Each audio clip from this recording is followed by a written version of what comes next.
Welcome everyone, and thank you so much for joining us for what is ripple effect mapping. We're going to let folks get settled into their Zoom room and we will be starting momentarily.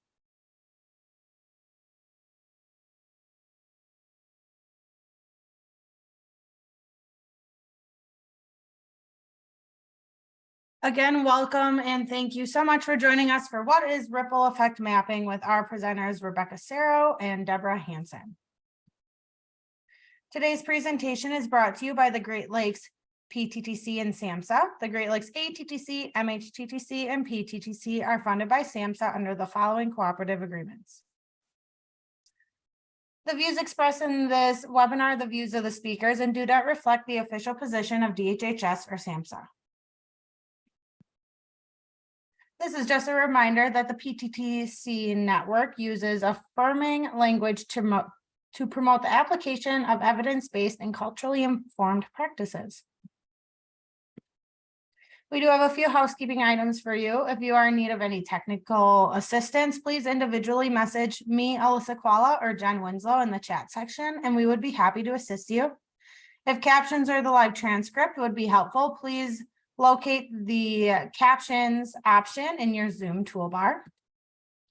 If you have any questions for the speakers, please put any of your questions in the Q&A section located in your toolbar. Please put them in the Q&A section over the chat just so we can keep better track of your guys' questions.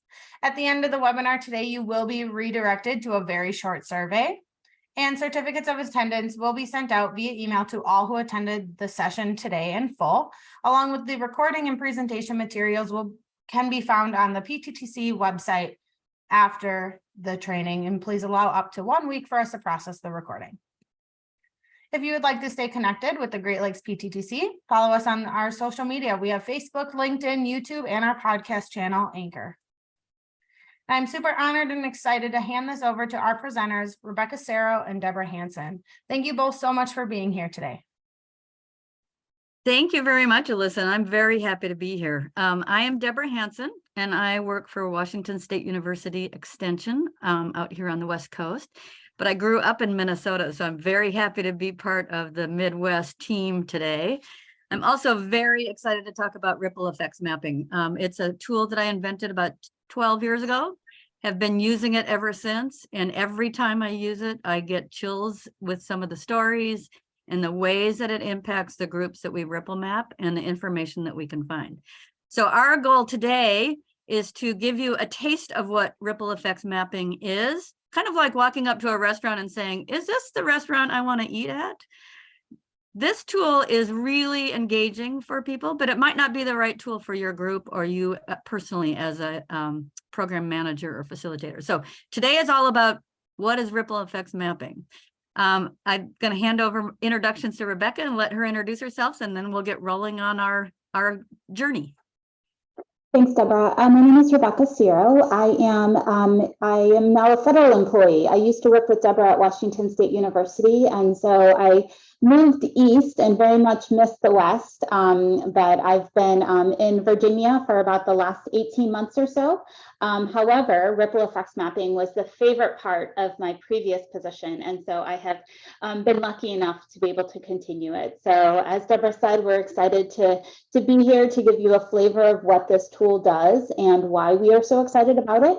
And with that, I'm going to go ahead and pull up the PowerPoint for us to talk about why we're here today. Thank you, Rebecca. And Alyssa or Jen, could you please put up a quick poll for our participants? I'm just curious. I always like to know if people have heard about it, if they've done it or seen it in action, and if they've ever, or it's just brand new to them and they don't know what it's all about. So if you could answer the poll, that would be great. Just gives us a flavor and a sense of where your head is at in terms of ripple effects mapping. And I'll let them close the poll when we see a good amount of participants logging in.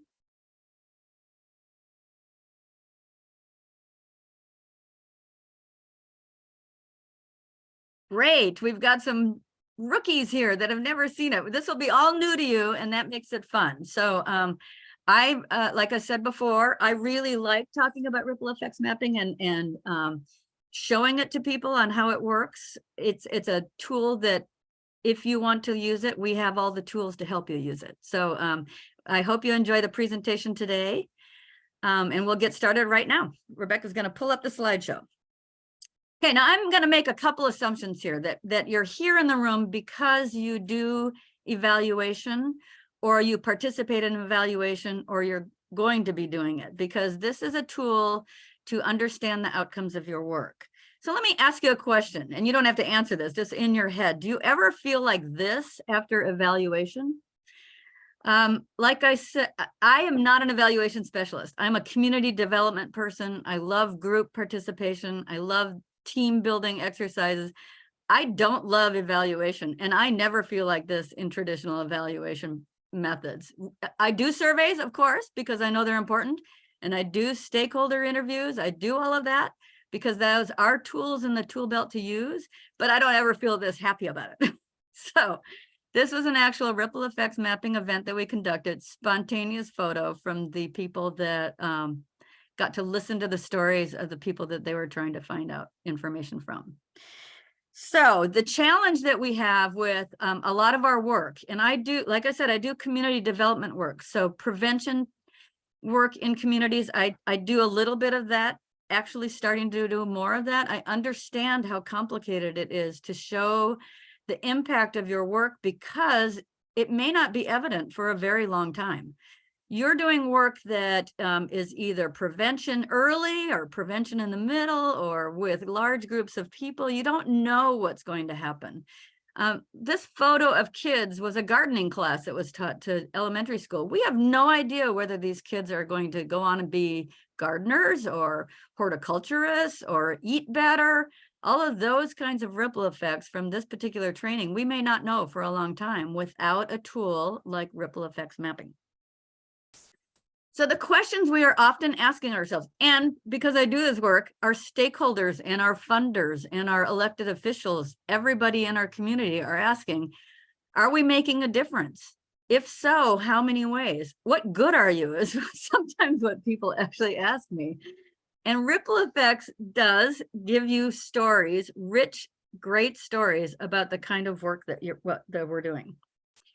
So right now, I'm going to hand it off to Rebecca to walk us through what ripple effects mapping is and some of the steps that are involved in it, so you can kind of get a sense of this. So Rebecca, here you go. Thanks, Debra. So one of the reasons we are especially excited and use ripple effect mapping so much is that there's kind of these two overall tenets that are very exceptional about it. The first is that it's a participatory evaluation tool. As Debra mentioned, I am an evaluation, or I was an evaluation specialist for many, many years. I'm now a research methodologist.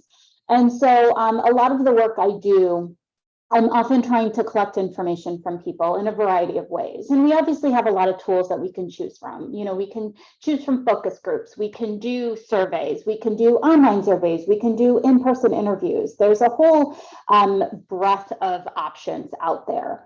What ripple effects mapping allows you to do is to engage with your participants at various steps in the process. And so it's participatory from the very beginning of it to the very end. We engage with people from the start of what questions should we use? Who Rebecca, should be? Your audio is kind of muffled. So is there, can you? Sorry. Is that better? Yep, I think so.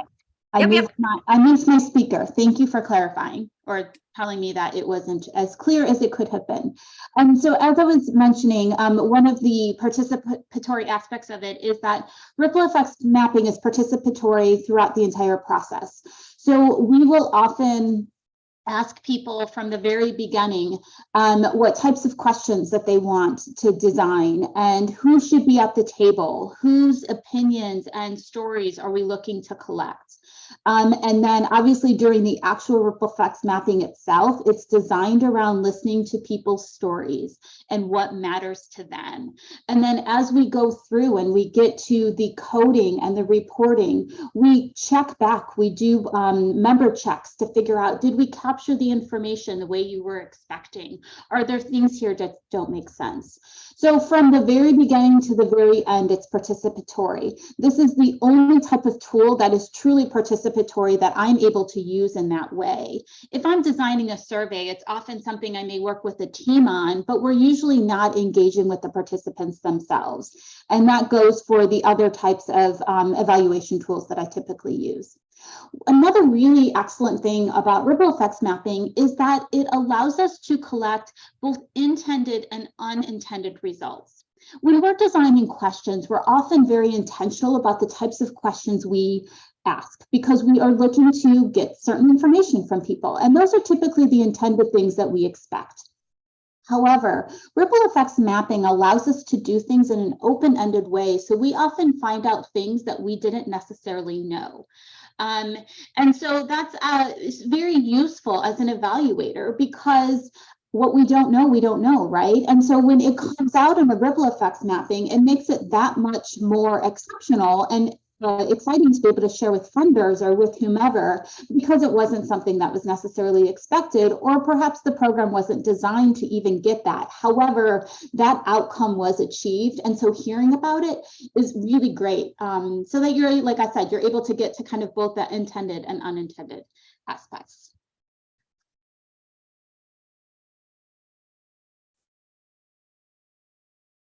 So with that, we wanted to give a brief overview about what we're going to be talking about today. We do have a video to show you so that you're able to kind of see it in action, both in person as well as an example of an online video. We're going to talk very briefly about the benefits, kind of what makes up the core components of ripple effects mapping, a couple steps that are engaged in the process, and examples in which we've used through reporting and how have we shared it out with others. And then we're going to leave a little time at the end for some additional comments and your questions. So with that, I'm going to go ahead and play this. Let me know if you can't hear it, and I will hopefully troubleshoot, but we're hoping this works the first time.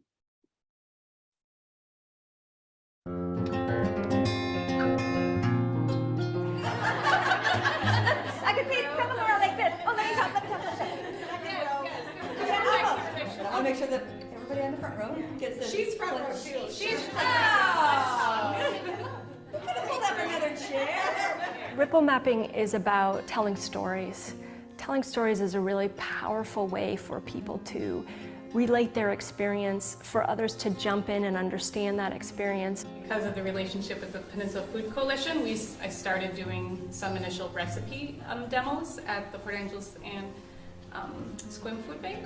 Because it's participatory, because it's creative, because it's visual, allows people to come together and really tease out the far-reaching positive benefits that their work has had in a community. Ripple mapping starts out where the facilitator asks the participants to engage in some appreciative inquiry. Groups or pairs to ask a series of questions that get people in the storytelling mode. And from there, they come back together and the facilitator starts to ask people to tell those stories, asking prompts that say, so what about that? What's the impact of that? And all the while mapping it out on a large scale so that everyone can see it and participate and jump in and add and build on. After this participatory component, that huge map is taken and coded. The stories that we're told are organized into different frameworks that trace impacts from their beginning to their end, where you're measuring what are the social impacts of this work, what are the financial impacts of this work, where in the community are they having an effect. This is the moment when I go, ah, maybe it won't work this time. It feels like stepping off a cliff. I mean, we have this big, huge, big piece of white paper up here, stories in your brain, and now we're going to try to make sense of it. Debra Hansen and Rebecca Sera with WCU Extension and Lori Higgins with the University of Idaho have taken the ripple mapping technique and refined it and actually developed a manual that takes groups from start to finish through this process. The beauty of ripple mapping is that you can use it at all scales. You can use it as simply a participatory team building effort where people are taking a pause in their work and looking back at what have we accomplished so far and what are the impacts. Or you can take it all the way through the sort of data coding aspects of it to really get a sense of where the impacts are clustered. The Peninsula Food Coalition started about 3 years ago with two very forward-thinking directors of our two biggest food banks in Clallam County, the Port Angeles Food Bank and the Sequim Food Bank, bringing a group of people together to really talk about how we can interface and collaborate in our food assistance work. Northwest Harvest started Growing Connections so that we could help our partner food banks get more fresh produce to their clients. That is the goal of the program. And our first Growing Connections meeting was a result of the connection, obviously with our partner programs, but also with the two Rotary First Harvest Vista, because we were cohort members and there was already a lot of work on the ground. The work of the coalition includes gleaning, it includes farm to food bank purchases, it includes processing the abundance of food that's coming in through that gleaning program. It includes troubleshooting the transportation and distribution aspects of it. So I'm going to go ahead and stop there. The video continues, and you can go to actually YouTube and type in Peninsula Food Coalition and watch the rest of it if you'd like. But we thought that it gave you enough of a flavor of it to see what happens when we are doing a ripple effects mapping in person. And kind of my favorite part of that video is the part that we just showed where the first woman was talking about the connections to Vista, and the person next to her was like, we see that happen all the time, and it's really fun and enjoyable on our side of things, but then also for our the people we work with as well, for them to see it. So I'm going to see if I can get this forwarded to the next part of the slide without replaying it. We'll see if this works. Nope. It includes All right, networking. there we go. Okay, so every time the video trips me up a little bit. We wanted to talk to you both about kind of what participants gather from ripple effects mapping, as well as what the evaluators do. But there's benefits to both sides, and that's what's something that's really fun about this, is that it's not just as an evaluator selfishly, like I want to collect good data, right, and I want to get the information, but it's always it always makes the process more enjoyable to me when I know that those people I'm collecting data from are benefiting from it as well. So participant benefits that we have found as we collect this data is that it often helps participants see emerging patterns and trends to the work that they're doing. Oftentimes, we sometimes get kind of caught up in the weeds when we're working with coalitions or we're working on long-term projects, and we don't necessarily see the bigger picture.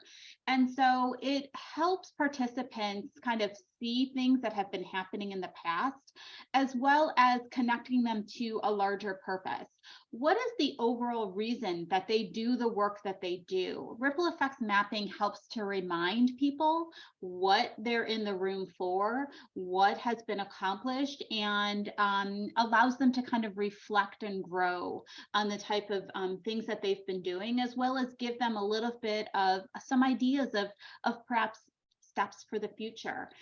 We often find that people are really react in a very positive and hopeful way when they see those results unfolding in front of them. if they're in person and they see all the colors coming up on that piece of paper that you saw Debra writing on, that was that high five that you saw at the beginning of that first picture that we showed you, where people come up afterwards to the map and start exclaiming and pointing out the different things that have happened that they had sometimes forgotten about, especially those programs that are a year, 2 years, 5 years long, and they are able to reflect and think back. It's really exciting, and it's very visual. Even when we're doing online, we have found a way so that people are able to kind of see the map unfolding in front of them online. It isn't quite as fun as it is in person, but it still provides that visual example for everyone to see what story is being told and how the information is being captured. I'm going to show you an example of that in just a couple of minutes. Let's also talk, though, because at the end of the day, right, we're often evaluators, or we are looking to understand funding or to increase our funding. And so what are the benefits to us on the other side of the table? Ripple effects mapping, to start with, collects stories and impacts. It provides a way for you to understand the context of what's been happening in a program or in a coalition or in different types of work. It captures chains of events from complex or evolving work. Oftentimes, when we do, for example, a survey or an interview or a focus group, it's often a point in time. So we think through sort of at this point, what is happening. Ripple effects mapping kind of allows people to think through from historically as well as up into more current events. And when things are more complicated, when you're doing work that is, for example, coalition related, and there's lots of different players at the table, or community type of work that you all do, it often is complicated, and there isn't any necessarily one specific path that people follow. And so what ripple effects mapping allows you to do is kind of capture all those pieces and bring it into one holistic picture. It often is provides a group validation of results. When we have a group of people in a room and they're all speaking and listening to others, what they're saying and talking through, they will often expand on the story that someone else has shared, or make a minor correction, like, well, actually, I don't know that it happened that way. Wasn't it ... And so it provides that member check almost immediately, so that you're able to tell that the information that you're gathering is accurate and valid and reflexive of what truly happened. It also is a really exceptional way to capture when outcomes are difficult to conceptualize or measure, because it is so open-ended. It does allow you to kind of do it in a unique way. Ripple effects mapping, we have found, works at various stages of the program. So it works both mid-program as well as post-program. There are times when we have community work that's been going on for many, many years. I think one ripple effects mapping that Debra and I did was like 6 or 7 years following the actual event. We came back and mapped the community, and we were able to get really, really thorough data and information. And it was actually the second time that the community had been mapped. And so it was interesting to compare kind of what the first map looked like, and then several years later what the second map looked like. So it really provides a unique way to capture information from a variety of voices. So let's talk through a little bit about where it's worked. On the one side of your screen, you can see a field guide to ripple effects mapping. This is a book that Debra and I co-edited along with some colleagues from the University of Minnesota, University of Idaho, and South Dakota State University. And the field guide provides case studies of different ways in which ripple effects mapping has been used in communities, both nationally and internationally. And so we will be able to share that link with you. You can order it for a very low price of $10. And I will say that in that we get absolutely no money from this. We wrote it as university members. And so the cost of it that it takes to make is really just what you're paying for, or you can find it free online as well. So if you want to get an idea of different ways ripple effects mapping has been used, that field guide provides you an example of that. But just a snippet of stories. We've used it with leadership development as well as business development. A lot of volunteer programs when people are looking to re-engage with volunteers and understand what types of work volunteers have been doing and finding ways to get them excited about the work again. If you're familiar with Master Gardener or 4-H, which are both extension programs, Debra is with Extension. I used to be with Extension, so we used ripple effects mapping very close to home. Food systems, the Food Coalition work that was just displayed on the screen to you, as well as a number of other food coalitions we've worked with. We've collected information about the ways in which they're changing their communities and how they're making their communities more healthy. Farm management, and most recently, we've done a lot with tribal programming in different tribes around the country. Ripple effects mapping has been a really effective way to gather tribal stories as well, because it captures that idea of allowing people to tell stories in their own words. And that's something that is often very important to tribal members. So again, though, go ahead. Can I interrupt? I have a couple. Absolutely. Yeah, I just looked at some statistics on it. The book itself has been downloaded 9,871 times, which is really exciting for us to think about all of those people that are starting to adopt this as a tool. And just this week, 6 different countries have downloaded, including 6 people in South Africa. So I have this image of this group of people in South Africa telling stories and putting things on the wall, and it just gives me just heartwarming. So it's being accepted as a tool to use for this kind of work that we're doing. So I just wanted to interject that. All right, thank you. Those are newer numbers than even what I have heard. So it's always fun when we go and check out. And I will admit, I'm sure a couple of those downloads have been me, because I will save it in various spots and send it on to people quite a bit. But it's always exciting to see the spread that has happened. Like I said, both nationally and internationally. Well, we're going to have to talk if you've done it 9,871 times. I promise I haven't done it that many. So yeah. So just a very brief overview of the core components. If you decide to take the intensive training course, this is the type of information that we will really get into. Really, why does it work?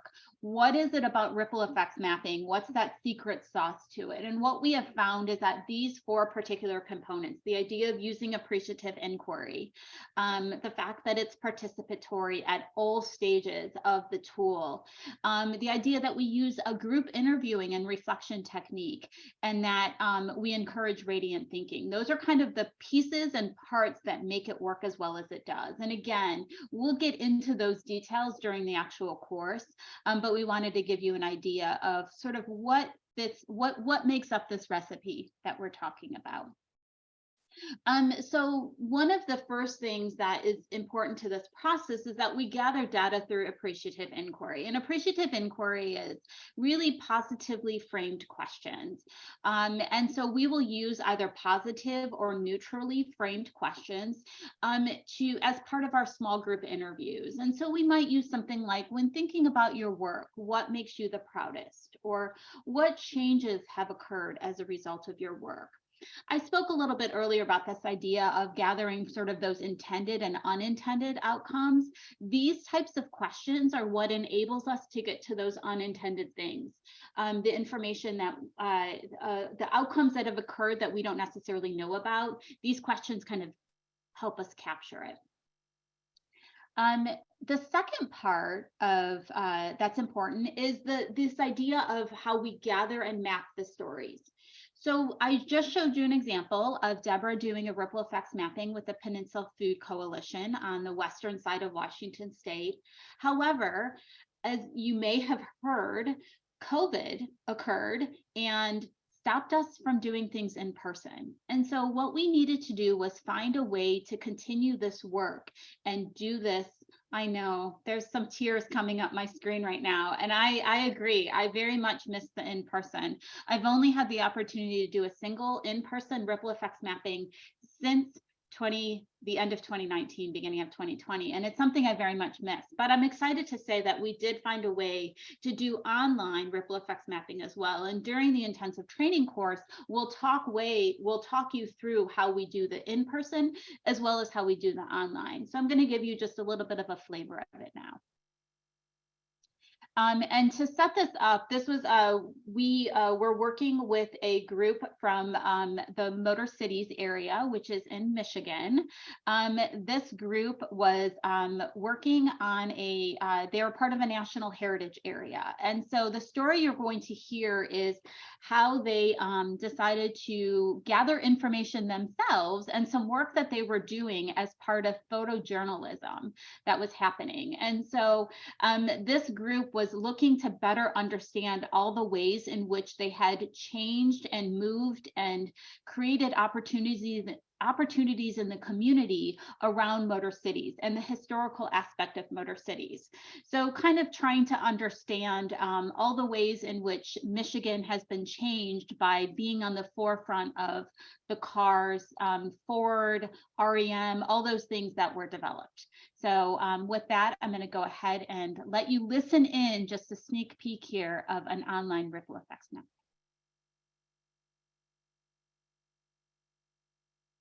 Okay, thank you, John, and thanks. Nice to meet everybody else. Nice to see everybody unmasked. This is good.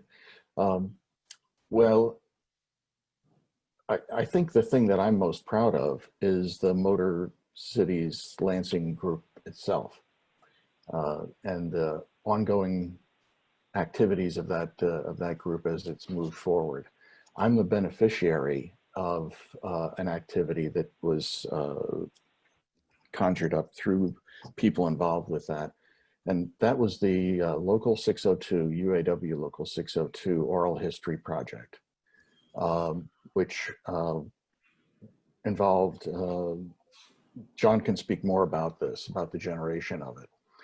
But there's a treasure trove of interviews of workers and managers and neighborhood people who were related to the Oldsmobile plant that closed here in Lansing after 72 years, I think it was, of service in making cars into the community.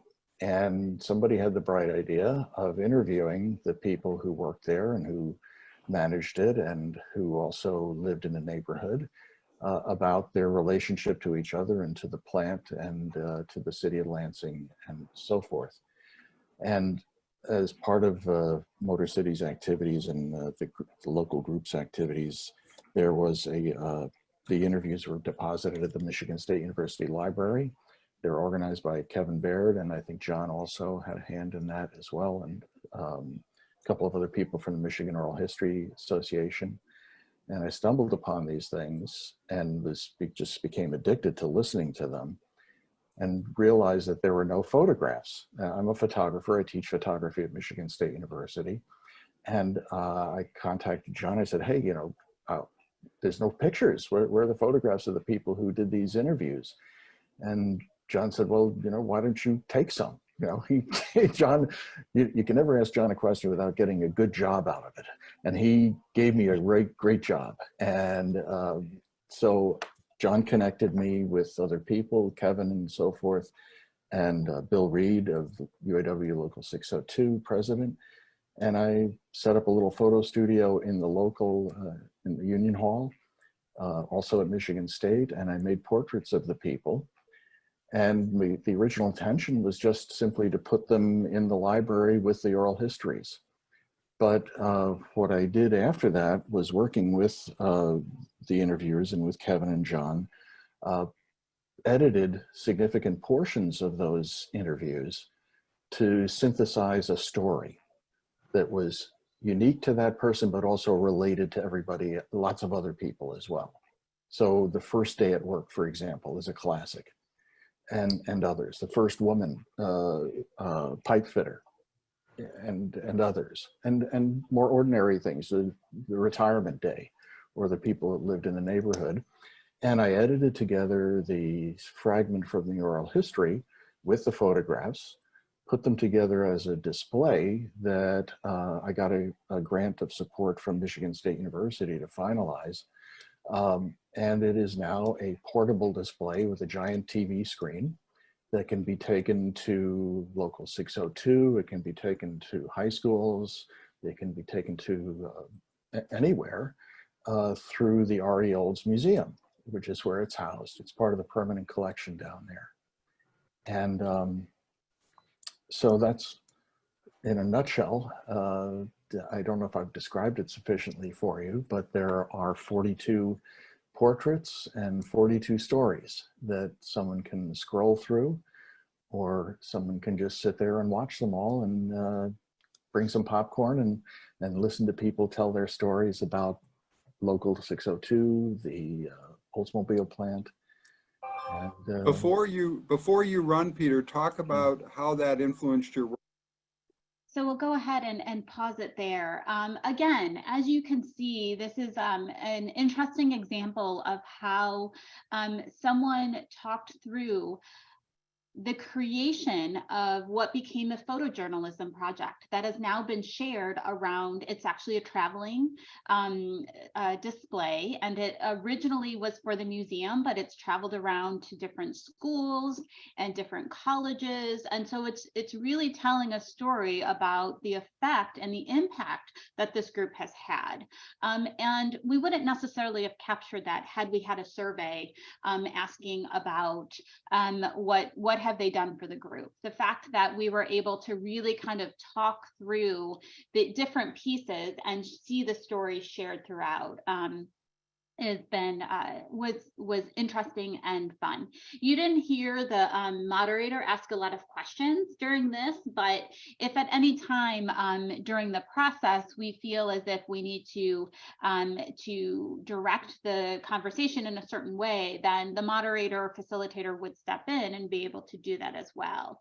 So you can see, again, not quite as fun as what's happening in person, but we do have found a way to capture so that people are able to see the stories unfolding in front of them. okay, thank you. It always does that. So once we've gathered and kind of captured the information, then the next step of the process is to code the data. We use a variety of qualitative coding techniques. Either sometimes we will do inductive coding and sometimes we will do deductive coding.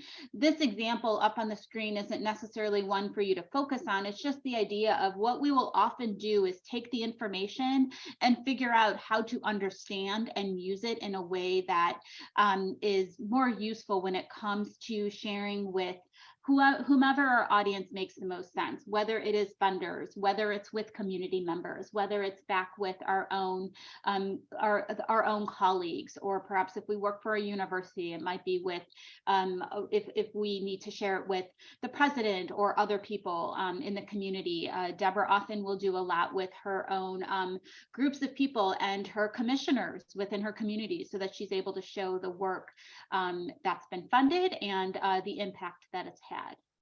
So with that, I'm going to pass it on over to Debra so that she can talk through a little bit about the different ways that we've done reporting this information.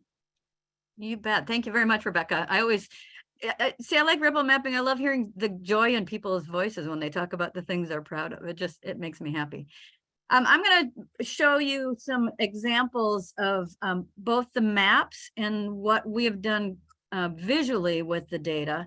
I just want to express again, I know Rebecca said it, this is a qualitative data set that you can do anything that you would do with other qualitative data. I mean, we've written reports, lengthy reports, short reports. The stories are there to use, but because it's such a visual thing with the map, we've found ways to show it to people so they can understand what's going on with the work. So that what you see on the screen now is an example of a youth development program that we did at one of our county extension offices. We ripple mapped all of their programs, but you're able with the software to pull this out and just talk about the 4-H program if you're working with people that want to know What impacts do you have? We've also pulled it out for economic development. You know, everybody in a community has a different lens on what's going on and a different passion about what's going on. Ripple effects mapping and the tools that we use allow you to do it together so you can feel good about the entire community, but also pull it apart when you need it. Here are some creative visual ways. I should say in my previous life, I was a graphic designer. So when I see this data, I always want to do something, you know, like that one-page infographic that people will glom onto and instantly understand. This is a way for me to show the commissioners their investment, my university's investment, the grants we wrote, and the outcomes that we had. So in the ripple mapping was where that dark circle on the outside is where they talked about those returns. And then I backfilled all that information to help them understand what their ripple effects were for funding. We've also used it in infographics for in reports. This one was submitted right with a report with the I don't know what the right word is, the language of the ripple effects mapping, the outcomes that we did, and then also showed how this came about with some specific quotes called out and photos. Some communities and groups have printed this out with a large format and put it on the wall of their institution. Rebecca and I did one about 4 years ago, and I just talked to the guy. They still have the ripple map up on the wall. He says it's looking a little tattered, but they still look at it and think about what is the ripple effects of their work. I've found people shifting the way they think about their work when they've gone through a ripple effects mapping event, because you start to think, what are the juicy bits that we're trying to find out? So this is a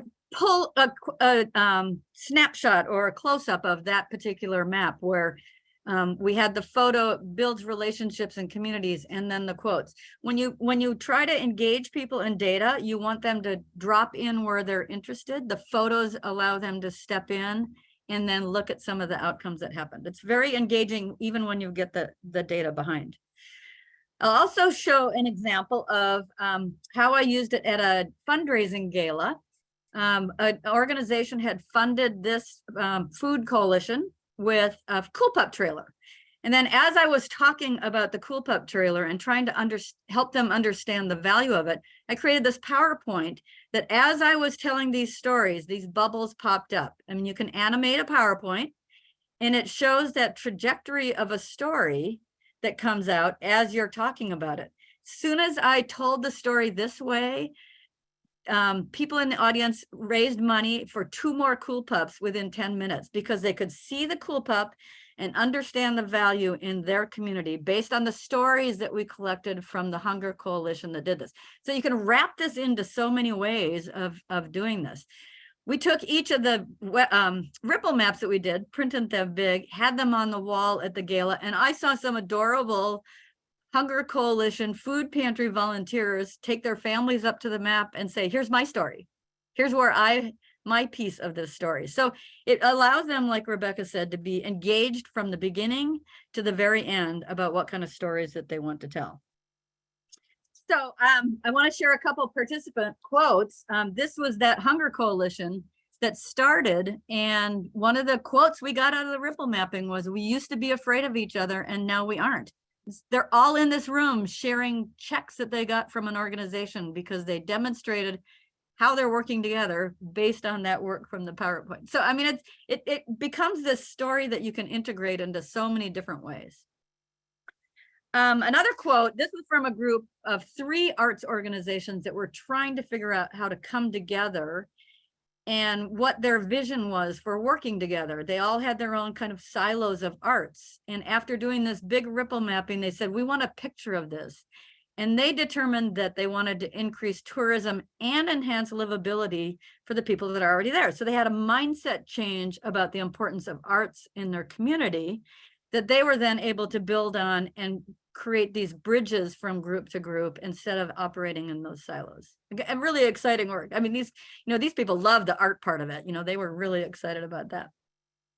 One of the things that, but I'm going to introduce Scott Waller, who is taken this course from us through the PTTC in Northwest Washington. But I wanted to step in just a couple minutes and say, at the intensive training course, we would dive deep into all of these components And there is learning exercises for you to try to write these questions and try this mapping and do all these things. So this was a broad stroke, fast version of it, but in the training course, we really do help you understand how to unpack and use those types of things. And in the chat, we had a question about how do you use this for a coalition that doesn't do direct service? We'd be able to address that in the learning service or in the learning course, because there's some nuances to it about who would you invite into the room? How would you ask the questions? So those types of things we'll be able to do in the training. But instead of Rebecca and I talking about how much we love this tool because we've used it so much, I thought we'd invite Scott to talk about taking the course, doing ripple effects mapping, and then working with a community of practice that he's helped set up in the Pacific Prevention Technology Transfer Center in Northwest Washington. So Scott, can you give us a few ideas about how this has helped you understand? Sure, Deborah, thanks. And I'm not sure exactly what's going on with my video. There it goes, start my video. So just a couple things that I wanted to share. And first off, thanks for the opportunity to come in and talk about this. I am fairly close to evangelical about this.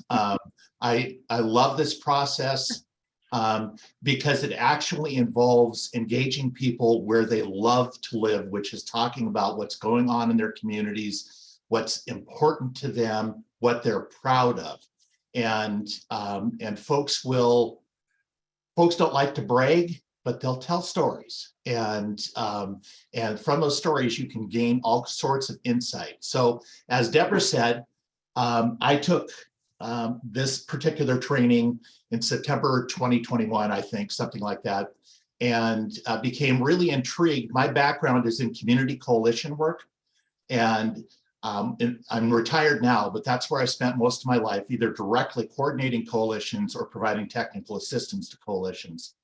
And the thing that constantly bothered me about coalition work was not being able to have an effective way to talk about what's going on between coalition members and what it is that makes them actually have the passion to move forward.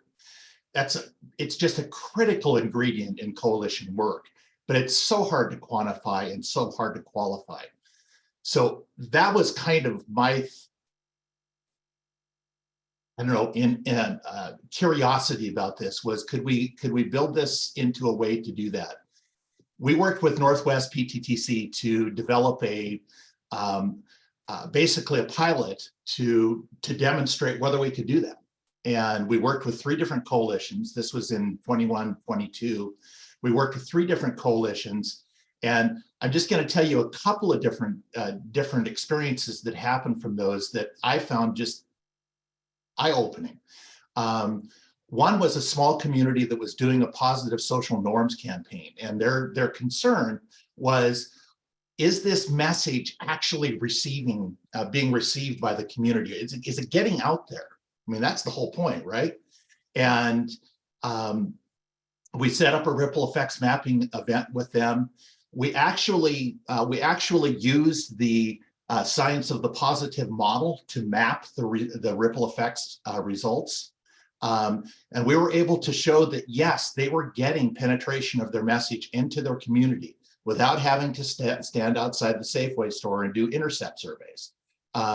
We were able to show that people were actually taking this information and using it, which is the much more important piece of information.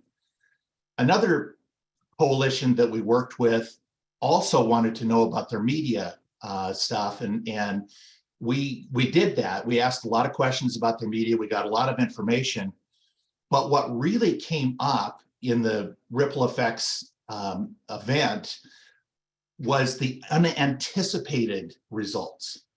What these people were talking about was not their media. I mean, they were proud of that, sure, and they had some impacts, and we could show that. What they were proud of and what they told stories about and just gloated about was the effectiveness of this coalition and how it was just so entwined in their community. And we were actually able to use, in addition to science of positive mapping, to talk about the effects of their media, we're actually able to use another PTTC product called 6 Elements of Effective Coalitions to map the effectiveness of their coalition. When we presented that back to them, they were almost embarrassed to find out how well they did. It was that kind of result for them, but at the same time, there was such an expression of pride from this group for having survived. This coalition has been in business for 18 years. That's a long time for a community organization.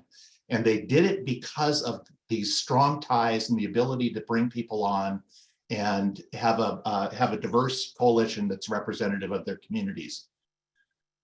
That's just a couple of stories that we've experienced in our work.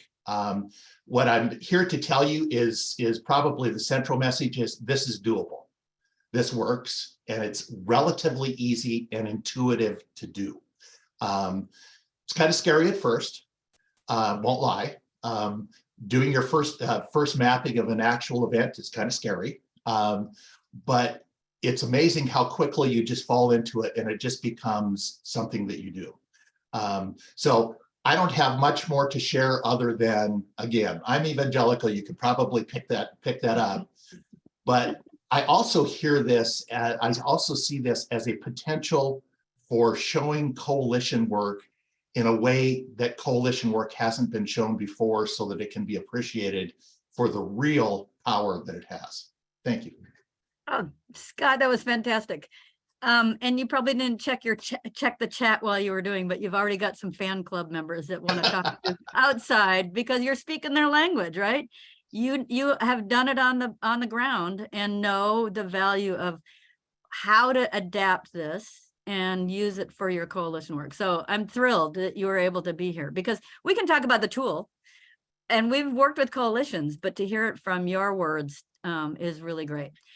I'm going to answer a couple very specific questions that were answered and then talk about this final reflection. Karen asked if there's a specific software. There are several mapping softwares. We use xmind.net. It's not very expensive, and we've been using it since 2010, so we're not about to change because we've just fine-tuned it for what we want.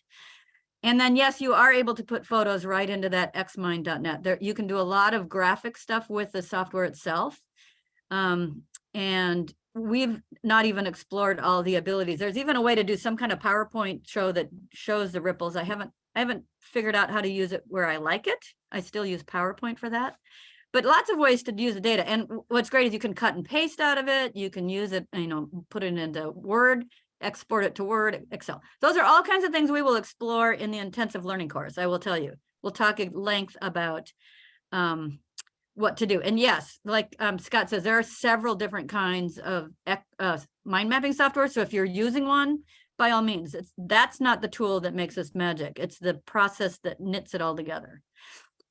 And then somebody asked how long a ripple mapping takes. Through the years, it seems to take about 1.5 to 2 hours. By the end of that, there's a lot of story fatigue. And again, we'll talk about how many people in the room and how do you answer those questions and how do you build that kind of conversation. But it generally takes about 1.5 to 2 hours. That being said, I've done some longer and some shorter. So we'll talk more about that too. Anyway, I hope we answered all your questions at this point. There'll be lots if you take the training, I'm sure. But my final reflection on the power of ripple effects mapping is it's flexible. It can be used across multiple settings, various types of participants, all different kinds of ages, cultures. It's storytelling at its core because it's your story that matters to us, not what we're looking for. The questions we ask are so open-ended that we really gather what's important to the participant. And it documents that unintended and intended outcomes. And so it does work with community work, coalition work, systems work. Someday I want to, do ripple effects mapping for community members that have had an impact to say, these are the ways you've changed our lives, right? There's people, I stopped talking about it on airplanes because I want to ripple map everybody that I talk to that I'm sitting next to. So I've always been evangelical. It's nice to hear that Scott has drank some of this a bit himself. So that's all we have for today, to whet your appetite about this, let you think about whether it fits into your personal desires, your coalition desires, your community work. I did want to leave some time for Chris and everybody to talk about what's coming up, how to get registered. We've got a slide up here about the upcoming training that starts end of May. There's a registration link that Alyssa just put into the chat, but Chris, why don't you give your spiel right now, and then if there is any time, we can answer a couple more questions. All right, great. Thank you so much. And I do have a few ending slides to make sure everybody is aware of what's coming up, including, as Debra just mentioned, we have the intensive learning course. So the dates are up there. As Debra mentioned, there's the application link in the chat. Want to make sure that people understand that this is the kind of setting, we call it an intensive learning course, because you will actually be doing homework between sessions. You will need to be actively participating during the Zoom session with your cameras and microphones on. So please only apply if you're ready to jump in and really start doing this work. The priority will be given to folks within our region, so within the 6 states of the Great Lakes region. If we have extra spaces available, then we will start accepting on a, as applications are submitted by your time, we'll add additional folks in as well. We also have a recruit, hire, retain, and promote series that just started this last week. We will continue again this afternoon is our next session. So if you're interested in learning more about and thinking about within your own organization about recruiting, hiring, retaining, and promoting, I encourage you to log on to those. We have our next deep dive into prevention ethics session coming up on May 4th. This is going to be the second half of the nature of services principle. And just to let you all know, we are going to be opening up our applications for the next round of the virtual SAPS course. Is going to happen in July. Within the next week, at the most, we will be opening up that application. So if you're interested, and if you are in the Great Lakes region, we are only going to be able to take folks within the region because we fill up. Unfortunately, we won't be able to accept anybody from outside our region. But if you're wanting to participate, you make sure to apply as soon as you see it open, because it will fill up. All right, just really quickly, hopefully you all have explored our new prevention portal that we have. If you go to the gray navigation bar on our website, you click on prevention portal, it will take you to this page. Then you can click on any of these tiles, and the format of each of these pages is learn about the topic. So what is it? Learn about it and take action. And what we've done is we've gone through and tried to find the most essential information and resources about each of these topics to help you learn about them. So please explore that. We're about to add a new page on, probably either today or tomorrow, on the spectrum of mental, emotional, and behavioral interventions. So that will be a new one, and we're constantly adding. So keep looking back. If you haven't already, please do follow us on social media. We are on LinkedIn and Facebook. So whichever social media platform you prefer, we hope you are following us on those. I did during this session post a link to the video that Rebecca showed on the Peninsula Food Bank. Is that, I'm forgetting the last word there. Okay. So if you want to watch the full video, you can go to those pages and click on there to watch the full video. Please, please, please complete the post-training feedback form that you'll be automatically sent to at the close of the webinar. This is how we can continue to offer these free trainings to you. And with that, we have a couple more minutes. Rebecca and Debra, if there's anything you want to add at the end here. I'll let Rebecca speak if she has anything. She has to jet off to say goodbye. No, thank you. Sorry about the audio. I tried switching microphones, so hopefully that helped at least a little bit. I appreciated having the opportunity to talk about ripple effects mapping because, again, as you can tell, we really kind of like it. And I do hope that some of you are able to join us for the intensive training series, because that's the opportunity for us to really dive in. So with that, I do have to jump, but I know Debra can stay for a couple minutes. So thank you again, and I hope to see you soon. Thanks, Rebecca. Yeah, I've seen some questions in the chat, and I will follow up as best I can with the people that have sent it in. I'll work with Alyssa and Jan, our amazing production team. So thank you very much. I will tell you just a personal thing. Whenever I do ripple mapping, somebody makes me cry or the hair on the back of my neck raise up because they tell these stories that you just wouldn't hear in any other space. And hearing it in their voice and the way that they tell the stories is just so impactful for everyone in the room. It's very energizing and team building, and it gives you good data. So that's what I love. It's a very comprehensive program. We'll be back in touch. We'll see some of you in May, I hope. And I'll let the PTTC folks answer all the technical questions, and I'll start doing a little research on the REM questions that were asked. Thank you all very much. Thank you. And thank you everybody for participating. Bye-bye.